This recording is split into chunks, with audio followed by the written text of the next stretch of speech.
اعوذ باللہ من شرور انفسنا وسیئات اعمالنا من یهده اللہ فلا مضل له ومن یضلل فلا هادی له واشهد ان لا الہ الا اللہ وحدہ لا شریک له واشهد ان محمدا عبدہ ورسولہ اما بعد فإن خیر الحدیث کتاب اللہ وخیر الہدی ہدی محمد صلی اللہ علیہ وسلم وشر الامور محدثاتها وکل محدثۃ بدعہ وکل بدعۃ ضلالہ وکل ضلالۃ فی النار۔ اعوذ باللہ السمیع العلیم من الشیطان الرجیم۔ یا ایہا الناس قد جاءتکم موعظۃ من ربکم وشفاء لما فی الصدور وہدی ورحمۃ للمؤمنین۔ قل بفضل اللہ وبرحمتہ فبذلک فلیفرحوا هو خیر مما یجمعون۔ وقال رسول اللہ صلی اللہ علیہ وسلم ان فی الجسد مضغۃ اذا صلحت صلح الجسد کلہ واذا فسدت فسد الجسد کلہ الا وہی القلب۔ بہت ہی لائق تکریم اور قابل احترام برادران و خائران اسلام، حضرات و خواتین، سامعین و حاضرین اور عزیز نوجوان بیٹوں اور بیٹیوں اور عفت مآب اسلامی ماؤں بہنوں، مجھے آپ کے قصبے میں آ کر خوشی ہوئی ہے اور یہ پرنور چہرے دیکھ کر انتہائی قلبی راحت ہوئی ہے۔ اللہ رب العزت ہمارا یہاں بیٹھنا اپنی بارگاہ میں قبول فرمائے اور رسول اللہ صلی اللہ علیہ وسلم نے علم اور ذکر کی، فہم قرآن، درس قرآن، فہم دین اور تعلیم دین کی مجلسوں کی جو فضیلت بیان فرمائی ہے، اللہ تعالی ہم جتنے یہاں بیٹھے ہوئے ہیں، مرد اور خواتین اور نوجوان اور عزیزان، اللہ تعالی ان سب کے نصیب میں وہ فضیلت لکھ دے، اور وہ بہت بڑی فضیلت ہے۔ وہ فضیلت یہ ہے، رسول اللہ صلی اللہ علیہ وسلم نے فرمایا کہ جب کچھ اللہ کے بندے کسی اللہ کے گھر میں بیٹھ جاتے ہیں قرآن کی تلاوت کرنے سننے کے لیے یا قرآن کا درس لینے کے لیے، دین سیکھنے کے لیے، تو اللہ کے فرشتے جو زمین کے اندر اسی لیے گھومتے ہیں کہ علم، قرآن، حدیث کی تعلیم سیکھنے سکھانے کی مجلسیں تلاش کریں، تو وہ اس مجلس کو دیکھ کر وہاں پہنچ جاتے ہیں، اور پھر وہ جو ان کا نظام ہے پیغام رسانی کا، کمیونیکیشن کا، اس کے ساتھ وہ دوسرے فرشتوں کو بھی اطلاع دیتے ہیں کہ دیکھو اس جگہ تمہاری مطلوب چیز موجود ہے، تم بھی یہاں آ جاؤ۔ تو رسول اللہ صلی اللہ علیہ وسلم نے فرمایا کہ اتنی تعداد کے اندر فرشتے آ جاتے ہیں، اس مجلس کو گھیرے میں لے لیتے ہیں کہ ان کی تعداد، اس مجلس کو گھیرنے والے فرشتے، ان کے اوپر دوسرے، ان کے اوپر دوسرے، یہ ان کے فرشتوں کے پرے آسمان تک پہنچ جاتے ہیں۔ اور اللہ رب العزت اس مجلس میں بیٹھنے والے لوگوں کا، وہ مرد ہوں یا عورتیں ہوں، اللہ رب العزت ان کے نام لے لے کر اپنے درباری فرشتوں میں فخر کرتے ہیں کہ دیکھو میرا فلاں بندہ بیٹھا ہوا ہے، میری فلاں بندی بیٹھی ہے، میرا نام سننے کے لیے، میرا پیغام سننے کے لیے، میرا نام لینے کے لیے، میرے دین کی محبت میں، میرے رسول صلی اللہ علیہ وسلم کی محبت میں یہ بیٹھے ہوئے۔ اور پھر اللہ رب العزت فرشتوں سے فرماتے ہیں کہ فرشتوں، میرے بندوں، فرشتے بھی اللہ کے بندے ہیں، عباد مکرمون، اللہ کے معزز بندے ہیں وہ، تو وہ اللہ رب العزت ان سے پوچھتے ہیں کہ یہ میرے بندے کیا چاہتے ہیں، کس لیے بیٹھے ہوئے ہیں؟ اپنی نیت ٹٹول لیں، اپنے دل میں جھانک کے دیکھ لیں ہم کس لیے بیٹھے ہوئے ہیں۔ اسی لیے بیٹھے ہوئے ہیں کہ اللہ راضی ہو جائے اور اللہ راضی ہو کے جنت دے دے، اور تو کوئی غرض نہیں۔ یہاں کوئی پیسے نہیں ملیں گے، یہاں کوئی پرچی نہیں نکلے گی، یہاں کوئی اور چیز نہیں ہے، یہاں تو صرف یہ ہے کہ اللہ راضی ہو کے جنت دے دے۔ تو اللہ تعالیٰ فرشتوں سے پوچھتے ہیں کہ یہ میرے بندے کیا چاہتے ہیں؟ تو فرشتے کہتے ہیں یا اللہ تیری جنت کے طلبگار ہیں، تیری رضا کے طلبگار ہیں۔ اللہ فرماتے ہیں کہ گواہ رہنا میں نے ان کو جنت دے دی، میں ان سے راضی ہو گیا۔ اور یہ کس چیز سے پریشان اور خوف زدہ ہیں، ڈرے ہوئے ہیں، سہمے ہوئے ہیں؟ انسان کے لیے جو سب سے زیادہ خوف اور خطرے والی چیز ہے نا، وہ کیا ہے؟ کہ انسان جہنم کا ایندھن نہ بن جائے۔ انسان جہنم سے بچ جائے، بڑی کامیابی ہے۔ تو انسان کا سب سے بڑا خطرہ اور انسان کے لیے سب سے بڑی فکر مندی یہ ہے کہ انسان جہنم میں نہ چلا جائے۔ تو اللہ تعالیٰ پوچھتے ہیں کہ یہ ان کو فکر کس چیز کی ہے، یہ بچنا کس چیز سے چاہتے ہیں؟ تو فرشتے کہتے ہیں یا اللہ یہ جہنم سے بچنے کی آرزو، آس اور امید لے کر بیٹھے ہوئے ہیں۔ اللہ فرماتے ہیں گواہ رہنا میں نے ان کو جہنم سے آزاد کر دیا، جہنم سے ان کو آزاد کر دیا۔ اور پھر جب یہ مجلس برخاست ہوتی ہے تو اللہ رب العزت کی طرف سے اعلان ہوتا ہے کہ میرے بندو جاؤ، تمہارے گناہ جو لے کر آئے تھے میں نے معاف کر دیے، معاف ہی نہیں کیے، میں نے تمہارے گناہوں کو نیکیوں میں بدل دیا۔ میرے بھائیوں، ایسی مجلسوں میں آنا یہ کوئی کمائی ہے؟ کیسی کمائی ہے، عظیم کمائی ہے۔ اللہ تعالیٰ ہمیں ان چیزوں کا شعور، ادراک اور یقین نصیب فرما دے۔ آج علم بھی نہیں ہے اور یقین بھی نہیں ہے، اور پھر صحیح انسان کی عقل اور انسان کا فہم کام کرتا ہو تو پھر انسان ان چیزوں کے لیے ان چیزوں کا شوق رکھنے والا، ان کی حرص رکھنے والا، ان کی چاہت اور رغبت رکھنے والا ہوتا ہے۔ تو آج اس چیز کی ضرورت ہے۔ اور میرے عزیز مکرم فضیلت الشیخ مولانا عمر فاروق صاحب نے یہ خواہش ظاہر کی کہ اس تربیتی مجلس کا موضوع گفتگو جو ہے وہ اصلاح قلوب ہونا چاہیے، دلوں کی اصلاح، ہمارے دل تندرست ہو جائے۔ جسم کے اندر دل جو ہے یہ ایک ایسا مقام ہے اور ایک ایسا آرگن ہے، ایک ایسا عضو ہے، جسم کا ایسا حصہ ہے۔ آپ جانتے ہیں کہ اس کی دھڑکن پر اور اس کے کام کرنے پر پورے جسم کا مدار ہے۔ اگر یہ دل بیٹھ جائے، کہتے ہیں دل بیٹھ جائے تو انسان کا جسم بھی ناکارہ ہو جاتا ہے۔ کیا ہوتا ہے؟ بیٹھے بیٹھے ختم ہو گیا، کہتے ہیں جی اٹیک ہوا، ہارٹ فیل ہو گیا، دل کی دھڑکن بند ہو گئی اور انسان ختم ہو گیا۔ اس جسم کے لیے بھی یہ دل بڑی اہمیت رکھنے والا ہے۔ انسان کے ہاتھ ہیں، انسان کی ٹانگیں ہیں، انسان کی ایسی چیزیں ہیں، اگر کوئی نقصان بھی پہنچ جائے تو انسان زندہ رہتا ہے، لیکن دل کا معاملہ بڑا نازک ہے، بدن کے لیے بھی، جسم کے لیے بھی۔ لیکن انسان کے دماغ کو کنٹرول کرنے والا اور پھر یہ دماغ جو ہے یہ اس جسم کو چلانے والا ہے، اور اس دل کا تعلق روح کے ساتھ ہے، اور روح جو ہے وہ انسان کی اصل حقیقت ہے، وہ انسان کی اصل حقیقت ہے۔ اس روح کا تعلق اس دل کے ساتھ ہوتا ہے۔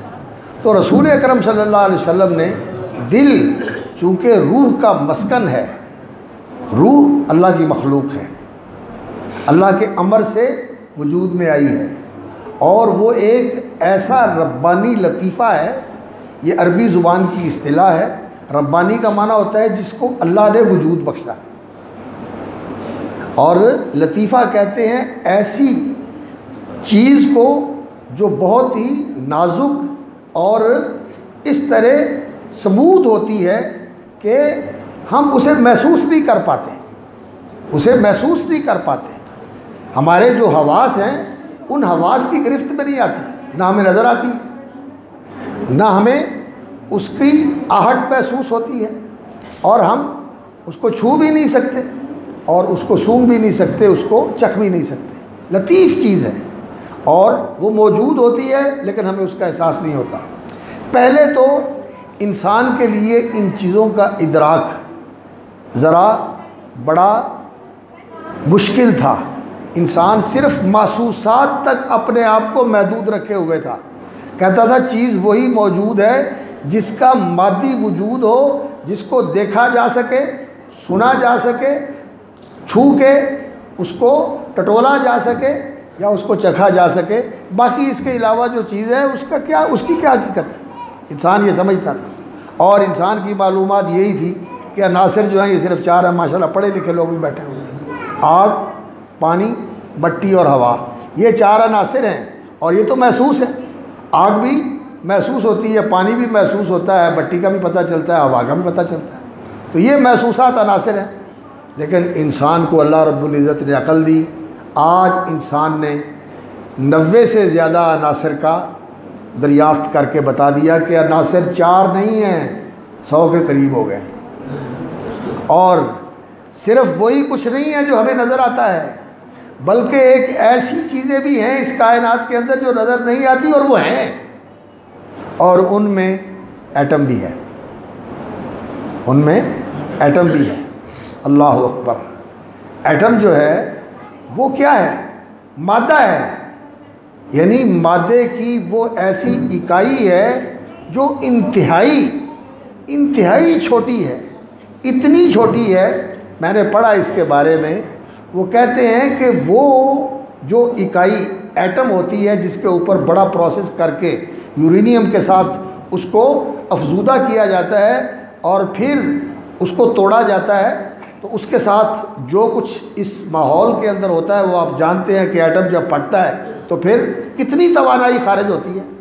وہ ایٹم، وہ ذرہ اور وہ نیوکلس جو مادے کا مرکزہ ہوتا ہے، اس کے بارے میں لکھا ہوا تھا کہ اگر اس کو 1000 گنا بڑا کیا جائے، 1000 گنا اس کو بڑا کیا جائے، تو چھوٹی جو پینسل ہوتی ہے اس کو باریک تراش کر آپ کاغذ کے اوپر اس کا نشان لگائیں، تو جتنا نشان اس پینسل کے سکے کا ہوتا ہے، اتنا نشان اس کو 1000 گنا کرنے کے بعد اس کا اتنا سا نشان بنتا ہے، اور جو اس کی اصلی حالت ہے اس کو آپ خوردبین کے بغیر نہیں دیکھ سکتے، سادہ آنکھوں کے ساتھ نہیں دیکھ سکتے، خوردبین کے ساتھ دیکھتے ہیں، اور پھر وہ اس کو بڑا کرتی ہے، پھر وہ نظر آتا ہے۔ اتنی چھوٹی چیز ہے مادہ، لیکن جو روح ہے وہ مادی نہیں ہے، وہ لطیف چیز ہے، وہ نورانی چیز ہے، وہ اللہ رب العزت کے امر سے وجود میں آئی ہے، اور وہ روح ہے جس کے ساتھ یہ انسان جانوروں سے ممتاز ہوتا ہے۔ یہ جو دل ہوتا ہے جانوروں کا بھی ہوتا ہے، یہ نہیں؟ آپ بکرے کا دل کھاتے ہیں، گردہ، کلیجی، دل کھاتے ہیں نا، بکروں کا بھی دل ہوتا ہے، لیکن اس میں روح نہیں ہے۔ اس میں دل ہے، زندگی ہے، روح نہیں ہے۔ روح کس کے اندر ہے؟ انسان کے اندر۔ وَنَفَخْتُ فِيهِ مِن رُوحِي، اور اس روح کا تعلق اور اس کا مسکن دل ہے، اور اسی لیے یہ روح ہی اصل انسان ہے۔ یہ جسم جو ہے، جو ہمارا جسم ہے، اس جسم کے بارے میں جو میڈیکل سائنس کے ماہرین ہیں ان کا یہ کہنا ہے کہ 1 سال کے اندر انسان کا جو 1 سال پہلے ہمارا جسم جو 1920 میں تھا، آج 21 میں وہ جسم نہیں نیا بن چکا ہے۔ ہوتا ہے نا، کھال بھی نہیں بن جاتی ہے، ہڈیاں بھی نہیں بن جاتی ہیں، خون تو روز نیا بنتا ہے، استعمال ہوتا ہے، اور استعمال ہونے کے بعد جو ناکارہ ہو جاتا ہے وہ انسان کے بول و براز میں نکل جاتا ہے۔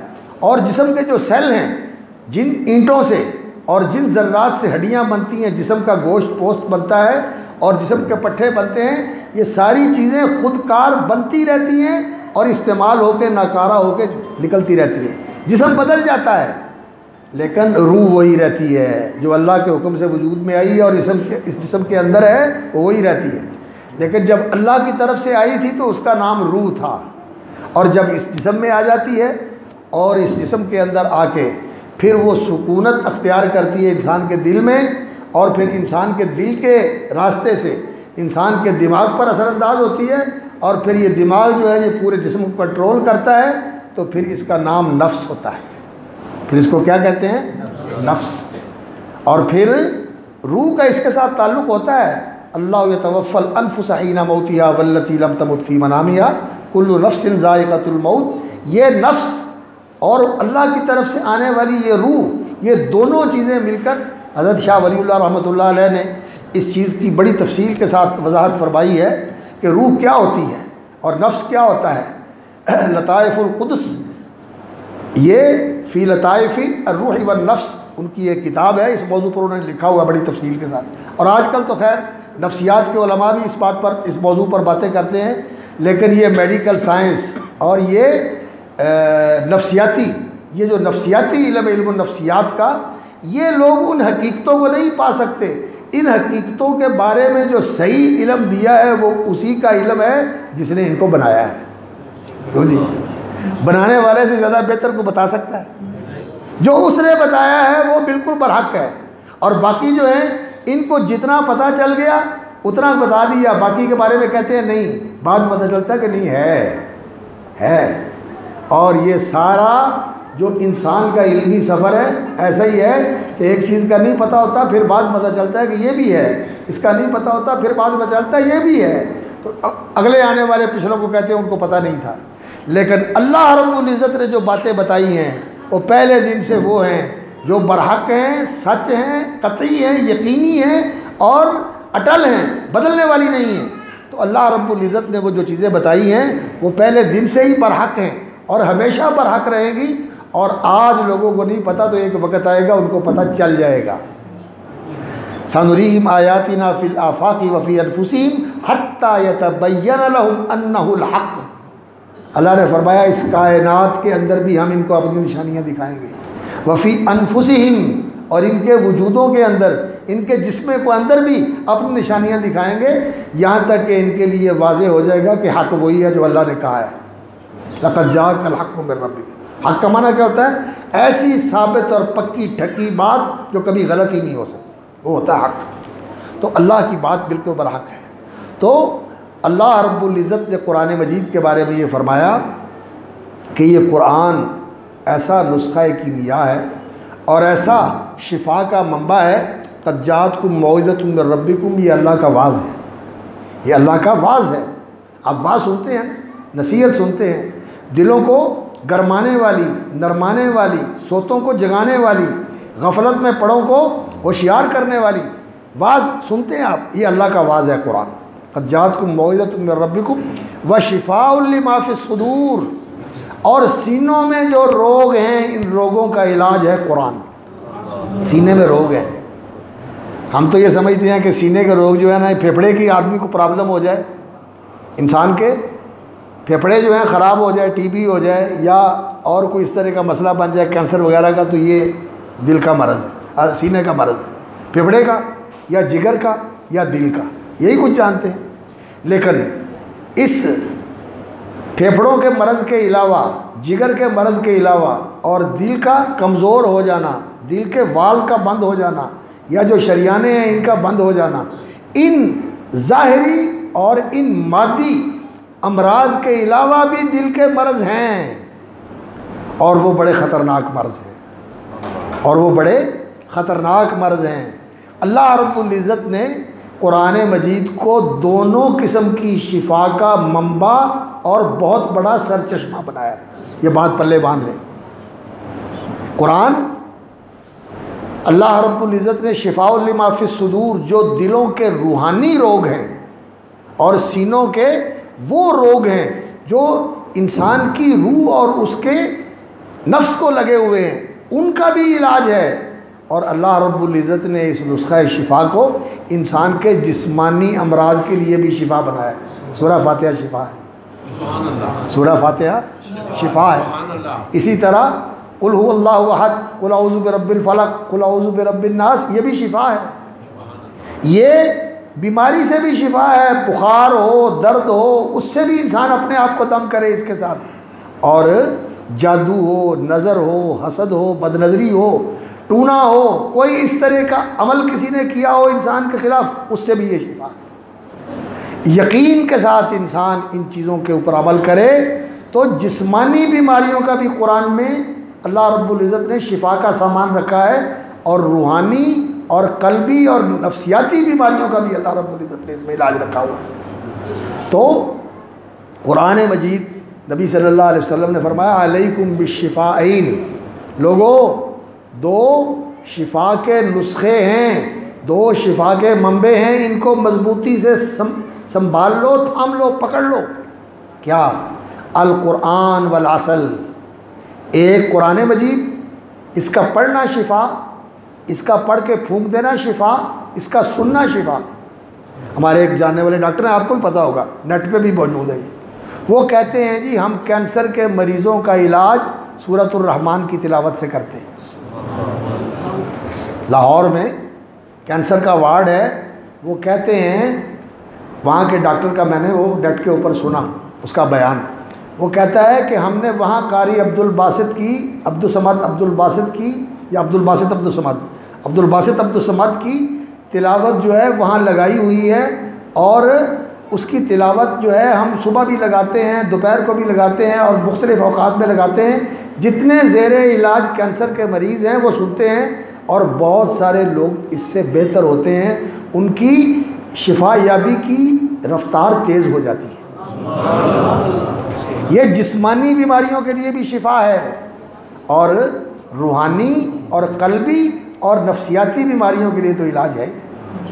تو قرآن سے شفا حاصل کریں، اور رسول اکرم صلی اللہ علیہ وسلم کا فرمان جو میں نے آپ کے سامنے عرض کیا پڑھا، اس میں نبی صلی اللہ علیہ وسلم نے فرمایا سنو خبردار، ان فی الجسد مضغۃ، اس جسم کے اندر ایک گوشت کا ٹکڑا ہے، ایک گوشت کا عضو ہے، مضغہ بوٹی کو کہتے ہیں، ایک بوٹی ہے جسم کے اندر، اذا صلحت، اگر وہ ٹھیک ہو جائے۔ صالحہ کا معنی عربی میں ہوتا ہے صالح، کس کو کہتے ہیں؟ جس کے اندر کوئی خرابی اور بگاڑ نہ ہو، اور جو اس کا کام ہے وہ پورا کرے، اس کو کہتے ہیں صالح، صحیح، سالم، صالح، درست ہو۔ تو نبی صلی اللہ علیہ وسلم نے فرمایا اگر وہ ٹھیک ہو جائے تو صالح الجسد کلہ، پورا جسم ٹھیک ہو جاتا ہے۔ دل ٹھیک ہو سارا جسم ٹھیک۔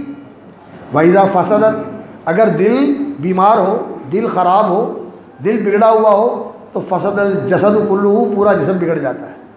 تو اس لیے انبیاء علیہ الصلوۃ والسلام نے دلوں کی اصلاح کے اوپر بہت زیادہ توجہ فرمائی ہے اور زور دیا ہے، اور لوگوں کو اس کی اہمیت بتائی ہے، اور اس کا احساس دلایا ہے کہ لوگوں دل کی فکر کرو، لوگوں دل کی فکر کرو، اس دل کو درست رکھو، اس دل کو صحت مند رکھو۔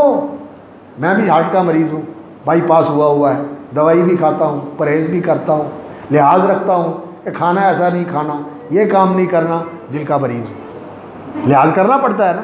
اور دل ایسی چیز ہے، یہ ہم سب کو لحاظ کرنا چاہیے کہ یہ ان بیماریوں سے محفوظ رہے جو اس دل کو بیمار کر دیتی ہیں، اور وہ بیماری پھر جب بڑھتی ہے تو وہ اس دل کو دھڑک رہا ہوتا ہے، خون پمپ کر رہا ہوتا ہے، لیکن روحانی طور پر مردار ہو جاتا ہے۔ ہائے ہائے، اس لیے میرے بھائیوں بڑی فکر مندی کی ضرورت ہے، میری بہنوں بڑی فکر مندی کی ضرورت ہے۔ یہ دل صحت مند رہے، یہ دل تندرست اور توانا رہے، یہ دل صحیح کام کرنے والا ہو، روحانی طور پر انسان کی روح زندہ ہو، اور وہ روح اس جسم کے، اس دل کے اندر صحیح کار فرما ہو، اور پھر یہ دل جو ہے انسان کے دماغ کو صحیح کنٹرول کرنے والا ہو، اور پھر یہ دماغ انسان کے جسم سے صحیح کام لینے والا ہو۔ پورا جو چین ہے، پوری چین جو ہے وہ اسی طرح بنتی ہے، روح زندہ ہو، دل کے اندر اپنا کام کرے، دل دماغ کے ساتھ اٹیچ ہے، حرکت کے ساتھ اس تک خون پہنچتا ہے، اور پھر دل کے اندر ایک چیمبر بھی اللہ رب العزت نے بنایا ہوا ہے جس کے اندر بجلی پیدا ہوتی ہے۔ آپ جانتے ہیں جب انسان کا دل بیٹھ جاتا ہے اس کو بجلی کا کرنٹ لگا کے دوبارہ جھٹکا دے کر کہتے ہیں کہ دوبارہ اس کا کرنٹ بحال ہو جائے، تو جسم میں کرنٹ جو ہے یہ بجلی کا، یہ دل کی طرف، دل کے اندر چیمبر ہے، وہاں سے پیدا ہوتا ہے۔ تو کرنٹ جو ہے وہ دل سے آتا ہے، بلڈ جو ہے وہ دل سے آتا ہے، اور یہی دماغ کو متحرک کرتا ہے، اور یہ دماغ پر جسم کو لے کے چلتا ہے، اور اس دل کی فکر کرنا یہ نبی صلی اللہ علیہ وسلم نے فرمایا اس کو درست رکھنے کی کوشش کرنی چاہیے۔ اب میں آپ کو بتاتا ہوں کہ دل کی جو بیماریاں ہیں ان میں سب سے زیادہ خطرناک بیماری کون سی ہے؟ دو بیماریاں ایسی ہیں جو اس دل کے لیے بہت ہی خطرناک ہیں، ایک غفلت اور دوسری قسوت۔ غفلت کا معنی ہوتا ہے انسان کا دل جو ہے وہ لاپرواہ ہو، پرواہی کوئی نہیں، میں کون ہوں، میں کہاں سے آیا ہوں، میرے ساتھ کیا ہونے والا ہے، میں نے کیا کرنا ہے، یہ کائنات کیا ہے، اس کا پیدا کرنے والا کون ہے، اس نے کس لیے یہ جہان بنایا ہے، مجھے کس لیے بھیجا ہے۔ غافل ہے، غفلت، یہ اصل میں جہالت ہے، یہ اصل میں جہالت ہے۔ جاہل ہوتا ہے انسان، اور جاہل سے پھر غافل ہوتا ہے، جاہل سے پھر غافل ہوتا ہے، جسے پتہ نہیں ہے، پھر جسے پتہ نہیں ہے وہ تو پھر بالکل لاپرواہی ہوگا نا کہ آگے کیا ہے۔ غفلت یہ ہوتی ہے نا کہ انسان کو پتہ نہیں کہ آگے کیا ہونے والا ہے، کل کو کیا ہونے والا ہے، پتہ نہیں ہے، تو اس لیے غفلت میں پڑا ہوا، جب ہو جاتا ہے تو پھر پتہ چلتا ہے او یہ تو کیا ہو گیا۔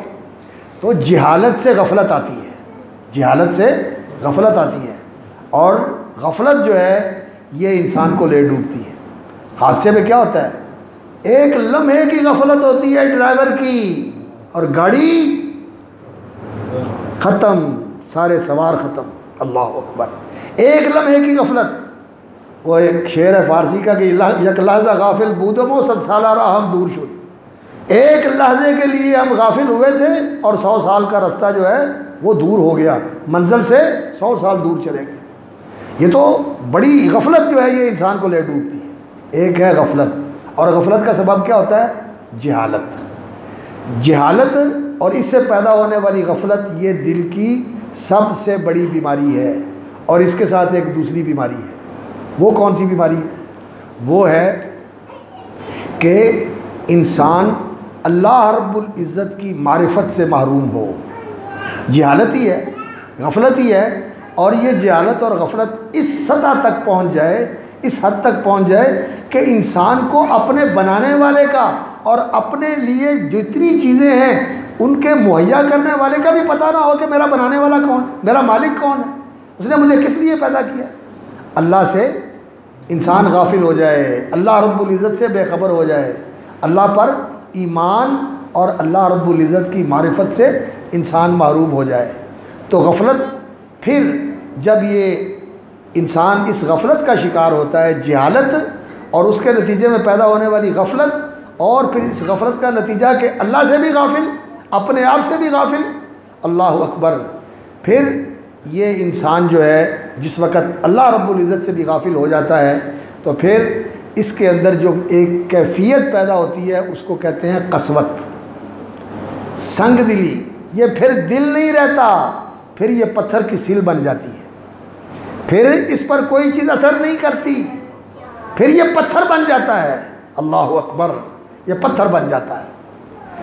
یہ پتھر بنتا ہے تو اللہ رب العزت نے قرآن مجید میں یہ بات فرمائی نا یہودیوں کو مخاطب کر کے، اللہ اکبر، یہ یہودی سورۃ البقرہ میں پہلے سپارے کے اندر اللہ رب العزت نے ان کا ذکر فرمایا کہ یہ یہودی جو رسول اکرم صلی اللہ علیہ وسلم کے زمانے میں تھے، فرمایا ان کی کیفیت یہ ہے کہ ان کے دل جو ہیں وہ تو ایسے ہیں، اللہ اکبر، کالحجارۃ و اشد قسوہ، پتھروں جیسے یا پتھروں سے بھی بڑھ کر سخت، اس لیے کہ پتھروں میں تو ایسے ہوتے ہیں، وَإِنَّ مِنَ الْحِجَارَةِ لَمَا يَتَفَجَّرُ مِنْهُ الْأَنْهَارُ وَإِنَّ مِنْهَا لَمَا يَهْبِطُ مِنْ خَشْيَةِ اللَّهِ، پتھروں میں ایسے ہیں جن کے اندر اللہ رب العزت کے حکم سے ایسی تبدیلی آتی ہے کہ پتھر سے چشمہ جاری ہو جاتا ہے، پتھر سے پانی نکل آتا ہے، يَتَفَجَّرُ مِنْهُ الْأَنْهَارُ، اور پانی چشمے کی صورت میں نہیں نکلتا، ایسے پتھر ہیں جن سے پانی نکلتا ہے تو جھیل بن جاتی ہے، جن سے پانی نکلتا ہے تو دریا بن جاتا ہے۔ پتھر ایسے ہیں، پتھروں سے پانی نکلتا ہے اللہ کے حکم سے، وَإِنَّ مِنْهَا لَمَا يَهْبِطُ مِنْ خَشْيَةِ اللَّهِ، اور ایسے پتھر ہیں جو اللہ کے ڈر اور اللہ کی خشیت سے گر پڑتے ہیں، پھٹ جاتے ہیں، جہاں پڑے ہوتے ہیں وہاں سے گر جاتے ہیں، اللہ کا خوف ہے ان کے اندر، وہ تو ایسے ہیں ثم قست قلوبکم، لیکن تمہارے دل اے یہودیوں اتنے سخت ہوئے، اتنے پتھر بنے کہ پتھروں سے بھی زیادہ سخت ہو گئے کہ ان کے اوپر کوئی اثر ہی نہیں ہوتا۔ اللہ کا نبی تمہارے سامنے آ گیا جس کا تم انتظار کر رہے تھے، وہ قرآن اللہ رب العزت کا تمہیں پڑھ کے سنا رہا ہے، جو پہلی ساری کتابوں کے پیغام کو اپنے اندر لیے ہوئے ہے، اور یہ قرآن بھی تم پہچانتے ہو اور اس نبی کی نشانیوں کو بھی تم پہچانتے ہو، اور پھر سب کچھ دیکھ کے ماننے کے لیے تیار نہیں ہو، تو پھر یہاں اس سینے میں دل نہیں ہے، پتھر ہے، بلکہ پتھر سے بھی زیادہ کوئی ایسی چیز ہے جس پر کسی چیز کا اثر نہیں ہوتا۔ اللہ اکبر، تو دل پتھر ہو جاتے ہیں۔ تو غفلت اور قسوت یہ دل کا مرض ہے، اور آج اگر ہم اپنا جائزہ لیں تو یہ غفلت اور سنگ دلی، بے حسی، غفلت کیا ہوتی ہے؟ بے حسی، پرواہ کوئی نہیں، اور سنگ دلی کچھ بھی ہو جائے ہماری حالت وہی رہتی ہے۔ یہ مرض جو ہے ہمارے معاشرے کا عام مرض ہے، یہ عام مرض ہے۔ مسلمانوں کے ساتھ کیا ہو رہا ہے؟ کتنا خون بہہ رہا ہے، کتنے بیچارے مظلوم ہیں، شام کے اندر، فلسطین کے اندر، برما کے اندر، کشمیر کے اندر، ہمیں ان کا درد محسوس ہوتا ہے، اور محسوس ہوتا ہو تو ہم ان کے لیے دعا کرتے ہیں، ان کے لیے کوشش کرتے ہیں، کلمہ خیر کوئی ہمارے منہ سے نکلتا ہے۔ وہ لوگ اس ملک میں، ہم اس ملک میں، ان ملکوں کی تقسیم نے ہمیں ٹکڑے ٹکڑے کر دیا، ہمیں کھنڈ کھنڈ کر دیا۔ میں اپنے ملک میں ٹھیک ہوں، مجھے کیا لگے جو شام میں ہو رہا ہے، مجھے کیا لگے جو فلسطین میں ہو رہا ہے۔ حالانکہ رسول اکرم صلی اللہ علیہ وسلم نے فرمایا تھا پوری دنیا کے اندر بسنے والے مسلمان جو ہیں وہ ایک جسم کی طرح ہیں، سر سے لے کر پاؤں کے ناخنوں تک، بلکہ نیچے کے تلوے تک پورا جسم ایک ہے۔ یہاں کانٹا چبھتا ہے تو یہاں ٹیس اٹھتی ہے یا نہیں اٹھتی؟ اٹھتی ہے۔ یہاں کا ناخن کا ایک جو ہے چھوٹی سی ناخن کا ٹکڑا جو ہے وہ اٹک جائے تو اس کی درد جو ہے پورے جسم کو بے قرار کرتی ہے۔ آپ نے فرمایا پوری دنیا کے اندر بسنے والے مسلمان ایک جسم کی طرح ہیں، اگر کہیں کسی مسلمان کو تکلیف ہو سارے مسلمان اس کی تکلیف کے لیے تڑپتے ہیں۔ آج مسلمان کی تکلیف کے لیے تڑپتا ہے؟ نہیں، بلکہ آج تو مسلمان کو تکلیف دے کر بھی کبھی اپنے اندر دکھ محسوس نہیں کرتا کہ میرے ہاتھ سے اس کو تکلیف ہو گئی۔ یہ حال ہو گیا ہمارا۔ تو بے حسی اور سنگ دلی، یعنی کسی پر زیادتی کرتے ہوئے کسی کو رحم نہیں آتا، کسی کو ترس نہیں آتا، کسی کو خیال نہیں ہوتا کہ میں کیا کر رہا ہوں، بھائی بھائی کے ساتھ، پڑوسی پڑوسی کے ساتھ، اور دوست کے ساتھ، بلکہ جس کے ساتھ احسان کیا، جس کو پالا پوسا، کام پہ لگایا، وہ اپنے محسن اور اپنے مالک کی جڑیں کاٹنے کے لیے تیار ہوتا ہے۔ سنگ دلی، اتنا کٹھور انسان ہو جائے، اتنا انسان پتھر دل ہو جائے کہ اپنے محسن کی جان کے درپے ہو جائے اور اس کو نقصان پہنچانے کے منصوبے بنانے لگے۔ تو یہ ایسے مرض ہیں جو آج ہمارے معاشرے کے اندر عام پھیلے ہوئے ہیں۔ اس لیے میرے بھائیوں، جو مومن ہوتا ہے وہ غافل نہیں ہوتا، یقین سویا ہوا نہیں ہوتا، بیدار ہوتا ہے، غافل نہیں ہوتا، ہوشیار ہوتا ہے، خبردار ہوتا ہے، اسے پورا شعور ہوتا ہے کہ میں کیا ہوں، میری ذمہ داری کیا ہے۔ اس لیے غافل نہیں ہونا۔ اللہ کا حکم کیا ہے؟ لا تکن من الغافلین۔ اللہ کا حکم یہ ہے کہ غافل نہیں ہونا۔ وذکر ربک فی نفسک تضرعا وخیفۃ ودون الجہر من القول بالغدو والآصال ولا تکن من الغافلین۔ غافل نہیں ہونا۔ غفلت کیا چیز ہے؟ غفلت ایسی چیز ہے کہ انسان کو جہنم میں لے جائے گی۔ وَلَقَدْ ذَرَأْنَا لِجَهَنَّمَ كَثِيرًا مِنَ الْجِنِّ وَالْإِنسِ، فرمایا ہم نے جنوں اور انسانوں میں سے بہت ساروں کو صرف اسی لیے پیدا کیا اور انہیں جہنم کا ایندھن بننا۔ لَهُمْ قُلُوبٌ لَا يَفْقَهُونَ بِهَا، کون ہے یہ وہ ہیں کہ ان کے دل ہیں جن سے سمجھتے نہیں۔ لَهُمْ قُلُوبٌ لَا يَفْقَهُونَ بِهَا وَلَهُمْ أَعْيُنٌ لَا يُبْصِرُونَ بِهَا، آنکھیں ہیں جن سے دیکھتے نہیں، دل سمجھتے ہیں لیکن ان کے دل نہیں سمجھتے، جنہوں نے جہنم کا ایندھن بننا ہے۔ ان کی آنکھیں جو نظر آنے والی چیزیں ہیں ان کو تو دیکھتی ہیں، لیکن وہ حقائق جو اللہ رب العزت نے اس کائنات کے اندر بیان کیے ہیں، جن کے دیکھنے کے لیے انسان کی بصیرت کی ضرورت ہے، بصارت کے ساتھ ان ظاہری آنکھوں کے ساتھ دل کی آنکھوں کی ضرورت ہے، یہ ان حقائق کو نہیں دیکھتے۔ وَلَهُمْ أَعْيُنٌ لَا يُبْصِرُونَ بِهَا وَلَهُمْ آذَانٌ لَا يَسْمَعُونَ بِهَا، کان ہیں جن سے سنتے نہیں ہیں۔ اولئک کالانعام، یہ جانور نہیں، یہ جانوروں جیسے ہیں، یہ انسان نہیں، یہ جانوروں جیسے ہیں، یہ انسان نہیں، اولئک کالانعام بل ہم اضل، یہ جانوروں سے گئے گزرے ہیں۔ اولئک هم الغافلون، یہ وہ لوگ ہیں جو غفلت میں پڑے ہوئے ہیں۔ یہ غفلت جو ہے یہ انسان کو انسانیت کی سطح سے گرا کر جانور کی سطح پہ لے آتی ہے، بلکہ جانور کی سطح سے بھی نیچے گرا دیتی ہے۔ اور سنگ دلی جو ہے کہ انسان پتھر دل جو ہو جائے، یہ انسان کو مردہ کر دیتی ہے۔ پتھر دل انسان مردار ہوتا ہے، وہ چلتا پھرتا ہے، بولتا چالتا ہے، لیکن اس کے سینے میں جو دل ہے وہ پتھر ہو چکا ہے، وہ سخت اور بہت زیادہ، اتنا زیادہ جو ہے نا وہ سالڈ ہو چکا ہے کہ اس پر کسی چیز کا اثر نہیں ہوتا۔ یہ حقیقت میں مردہ انسان ہوتا ہے۔ اور اللہ رب العزت نے ماشاءاللہ، مولانا صاحب موجود ہیں اور بھی اہل علم مجلس کے اندر موجود ہیں، جہاں یہ کہا نا کہ انک لا تسمع الموتیٰ، اے میرے نبی آپ مردوں کو نہیں سنا سکتے۔ تو ان مردوں سے مراد کون سے مردے ہیں؟ یہ وہ مردے تھے جن کے دلوں کے اندر کفر نے ڈیرے لگائے اور نفاق نے جن کے دلوں کو زہریلا کر کے مفلوج کر دیا، اور نبی صلی اللہ علیہ وسلم کی زبان سے قرآن سن کر اور آپ سے اللہ کا پیغام سن کر ان کے اوپر اثر نہیں ہوتا تھا، تو اللہ رب العزت نے فرمایا یہ تو مردے ہیں، آپ ان کو کیا سنائیں گے؟ یہ مردے تھے، اور یہ تو جیتے جاگتے مردے تھے، چلتے پھرتے مردے تھے، اور جو قبروں میں پڑے ہوئے ہیں وہ کہاں سنتے ہوں گے؟ وہ کہاں سنتے ہوں گے؟ ان کا تو سننے کا سارا سسٹم ہی ختم ہو گیا۔ ہاں ایک بات ہے کہ جب اللہ رب العزت کوئی چیز ان کو سنایا چاہے تو وہ سن لیتے ہیں، وہ سن لیتے ہیں، اس لیے کہ وہاں ایک نئی زندگی شروع ہو جاتی ہے۔ یہ جو ہمارا دنیا کا ماحول ہے، جو ماں کے پیٹ سے نکل کر موت کے دہلیز تک کی زندگی کا مرحلہ ہے، یہ ایک جہان ہے جس کو عالم الشہادہ کہا جاتا ہے۔ یہ محسوسات کا جہان ہے، عالم الشہادہ کہا جاتا ہے۔ پھر اس کے بعد غیب کی دنیا شروع ہو جاتی ہے، برزخ کی زندگی۔ یہ قیامت کے درمیان اور اس دنیا کے درمیان یہ برزخی زندگی ہے، وہاں ہر چیز چھپ جاتی ہے۔ زندگی ہوتی ہے لیکن ہمیں محسوس نہیں ہوتی، بندہ بول رہا ہوتا ہے لیکن ہم نہیں سنتے، بندہ سن رہا ہوتا ہے لیکن ہمیں پتہ نہیں ہوتا۔ رسول اکرم صلی اللہ علیہ وسلم نے فرمایا جس وقت تم مردے کو اٹھا کے لے کے جا رہے ہوتے ہو تو فرمایا وہ بول رہا ہوتا ہے، اگر وہ نیک ہوتا ہے تو کہتا ہے قدمونی، جلدی لے چلو، جلدی لے چلو، میرا انتظار کر رہا ہے۔ اس لیے کہ اس کی قبر جنت کا باغ ہے، وہ جلدی جلدی وہاں پہنچنا چاہتا ہے۔ اور اگر وہ نافرمان، مجرم، فاجر، منافق اور کافر ہوتا ہے تو وہ چلا چلا کے کہتا ہے ہائے مجھے کہاں لیے جا رہے ہو، مجھے کہاں لیے جا رہے ہو، مجھے چھوڑ دو، مجھے نہ لے کے جاؤ۔ لیکن ہم نہیں سنتے، ہم نہیں سنتے۔ تو یہ دوسری دنیا شروع ہو جاتی ہے، دوسری دنیا شروع ہو جاتی ہے۔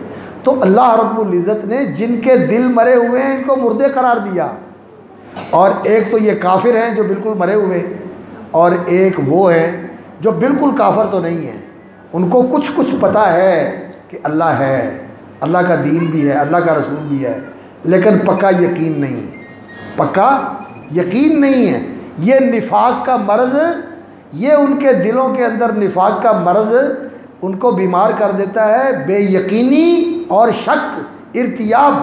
اللہ رب العزت نے فرمایا یہ کہتے ہیں ہم کہ اللہ کو مانتے ہیں اور ہم آخرت پر ایمان رکھتے ہیں، لیکن وما هم بمؤمنین، یہ ایمان رکھنے والے نہیں ہیں، فی قلوبہم مرض، ان کے دلوں میں نفاق کا مرض ہے۔ تو یہ بیمار دل ہے، ایک مردار دل ہوتا ہے کافر کا، اور ایک مردار دل ہوتا ہے کافر کا، اور ایک بیمار دل ہوتا ہے منافق کا، اور ایک غافل دل ہوتا ہے ایسے انسان کا جو بالکل بے حس ہے، اور ایک ایسا پتھر دل ہوتا ہے انسان کا جس پر کسی چیز کا اثر ہی نہیں ہوتا۔ تو غفلت اور قسوت یہ بہت بڑا مرض ہے انسان کے دل کا، اور اس کا علاج کس چیز کے ساتھ ہے؟ اس کا علاج ہے علم اور ایمان کے ساتھ۔ اس مرض کا علاج، غفلت کا علاج کس کے ساتھ ہے؟ علم کے ساتھ، کہ انسان وہ باتیں جانے جن کے جاننے سے انسان کی غفلت دور ہوتی ہے۔ انسان یہ بات جانے کہ میں اس دنیا میں بے مقصد نہیں آیا ہوں۔ یحسب الانسان ان یترک سدی، کیا انسان یہ سمجھتا ہے کہ اللہ نے اس کو بے مقصد پیدا کیا ہوا ہے، بے لگام چھوڑا ہوا ہے؟ نہیں، اللہ اکبر، انسان جو ہے ایک مقصد کے لیے یہاں بھیجا گیا ہے، اور انسان یہاں امتحان دینے کے لیے آیا ہوا ہے، اور ہر لمحے اس کا امتحان ہو رہا ہے، اس کا اللہ اس کو دیکھ بھی رہا ہے، اور یہ اللہ رب العزت کے کنٹرول میں بھی ہے، اللہ کے کنٹرول میں بھی ہے۔ نبی صلی اللہ علیہ وسلم کی قسم ہوتی تھی، دو طرح نبی صلی اللہ علیہ وسلم قسم کھایا کرتے تھے۔ ایک قسم کے الفاظ ہی ہوتے تھے، والذی نفس محمد بیدہ، اس ذات کی قسم جس کے ہاتھ میں محمد کی جان ہے صلی اللہ علیہ وسلم۔ اور دوسری قسم یہ کھایا کرتے تھے، ومقلب القلوب، اس ذات کی قسم جو دلوں کو حرکت دینے والا اور الٹ پلٹ کرنے والا ہے، دلوں کی دھڑکن کی اس کے ہاتھ میں، اور زندگی کی باغ ڈور بھی اس کے ہاتھ میں، تو میری اور آپ کی بھی اس کے ہاتھ میں، جب چاہے روک لے، جب چاہے کھینچ لے، جب چاہے دھڑکتے دل کو بند کر دے۔ ہوتا ہے یا نہیں ہوتا؟ اللہ اکبر۔ ہمارے فیصل آباد کی بات ہے، ایک صاحب دکان پہ بیٹھے ہوئے تھے، نوٹ گن رہے تھے۔ آپ جانتے ہیں ماشاءاللہ تاجر کتنی تیزی سے نوٹ گنتے ہیں، ہم تو حیران ہوتے ہیں کہ ماشاءاللہ کیسے گن لیتے ہیں اور غلطی بھی نہیں کرتے۔ وہ نوٹ گن رہے تھے، گنتے گنتے ہی زندگی ختم ہو گئی، زندگی ختم ہو گئی۔ اللہ اکبر۔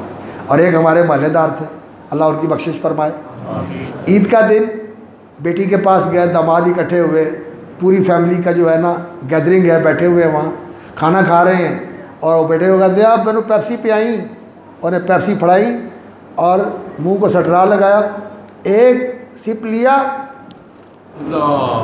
ڈیرو۔ وہ کہتے ہیں ہوا کیا، ہونا کیا ہے، دل بیٹھ گیا، کام ختم ہو گیا۔ ایسے ہوتا ہے یا نہیں ہوتا؟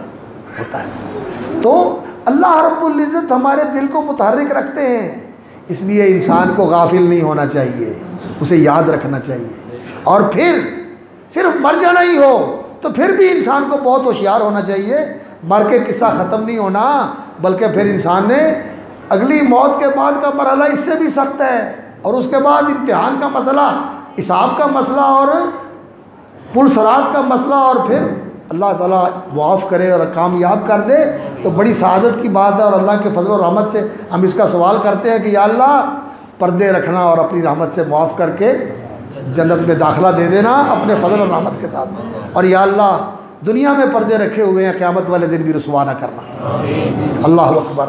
اور یا اللہ جہنم سے بچا لینا، اور یا اللہ اس دن رسوا کر کے جہنم کا ایندھن نہ بنانا، نہ ہمیں، نہ ہمارے ماں باپ کو، نہ ہمارے عزیز و اقارب کو، نہ ہمارے بیوی بچوں کو، اور نہ ہمارے دوست احباب کو، اور نہ ان سب لوگوں کو جو ہم سے اللہ کے لیے محبت کرتے ہیں اور ہمارے ساتھ حسن ظن رکھتے ہیں۔ یا اللہ ہم سب کو جہنم کی آگ سے بچا لے اور جنت کا مستحق بنا دے۔ اور یا اللہ یہ تیرے بندے اور تیری بندیاں تیرے گھر میں جیسے یہاں بیٹھے ہوئے ہیں، یا اللہ تیرے لیے کیا مشکل ہے، تو اپنی رحمت اور اپنے فضل کے ساتھ ہمیں جنت میں اکٹھا کر دے، نبی صلی اللہ علیہ وسلم کا دیدار کریں، آپ کے صحابہ کی زیارتیں کریں، اور سب سے بڑھ کر مولا تیرا دیدار ہو۔ سبحان اللہ، سبحان اللہ۔ یہ انسان کی خواہش ہے۔ تو غفلت اور قسوت، غفلت، بے حسی اور سنگ دلی، یہ بہت بڑا مرض ہے، اور اس کا علاج ہے علم اور ایمان کے ساتھ۔ اس لیے میرے بھائیو دین کا علم سیکھو۔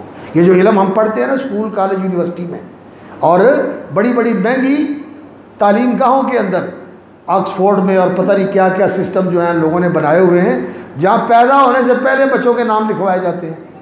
اس علم کے ساتھ انسان کو صحیح علم نہیں آتا، یہ پڑھا لکھا جاہل ہوتا ہے۔ جس نے کچھ نہ پڑھا ہونا اس کو کہتے ہیں جہل بسیط، اور یہ جو لوگ ہوتے ہیں یہ جہل مرکب کے شکار ہوتے ہیں، ان کا جہل مرکب ہوتا ہے، یعنی یہ جاہل بھی ہوتے ہیں اور یہ پڑھے سے اپنے آپ کو سمجھتے ہیں کہ ہم جاہل نہیں ہیں، یعنی جہالت در جہالت ہوتی ہے، یہ جہل مرکب ہوتا ہے۔ تو یہ جہالت جو ہے نا، یہ اگر انسان ہو جاہل اور اسے پتہ نہیں ہے کہ میں جاہل ہوں، تو پھر وہ بہت نقصان اٹھاتا ہے۔ اور بہت ساری دنیا کا اس وقت یہی حال ہے کہ انہیں علم نہیں ہے۔ اللہ رب العزت نے قرآن مجید میں کیا کہا؟ سورۃ الروم ہے 21واں پارہ، فرمایا وَلَٰكِنَّ أَكْثَرَ النَّاسِ لَا يَعْلَمُونَ، اکثر لوگ نہیں جانتے۔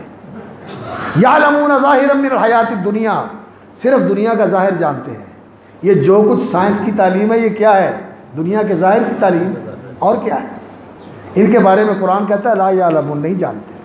اس لیے کہ العلم وہ ہے جو اللہ کے نبی صلی اللہ علیہ وسلم لے کے آئے ہیں، من بعد ما جاءک من العلم، اللہ رب العزت نے فرمایا فَلَئِنِ اتَّبَعْتَ أَهْوَاءَهُمْ مِن بَعْدِ مَا جَاءَكَ مِنَ الْعِلْمِ یا بعد الذی جاءَكَ مِنَ الْعِلْمِ، یہ العلم جو آپ کے پاس آیا ہے اس کے آنے کے بعد آپ نے ان کافروں کی پیروی کی یا ان کی خواہشوں کی پیروی کی، تو پھر آپ کا مددگار بھی کوئی نہیں اور آپ غلط راستے کے راہی بن جائیں گے۔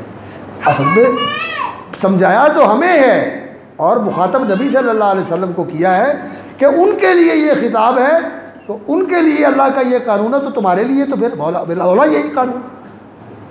تو علم اور ایمان، دین کا علم پڑھو اور اللہ پر ایمان اور یقین رکھو، اللہ پر ایمان، اللہ کے رسول پر ایمان صلی اللہ علیہ وسلم، اور آخرت پر ایمان کہ اس دنیا کے بعد آخرت بھی ہے۔ یہ جو آخرت پر ایمان ہے اور اللہ کے رسول پر ایمان ہے صلی اللہ علیہ وسلم، اور اللہ سبحانہ و تعالیٰ پر ایمان ہے، یہ اصل چیز ہے جو انسان کے دل کے اندر زندگی پیدا کرتی ہے۔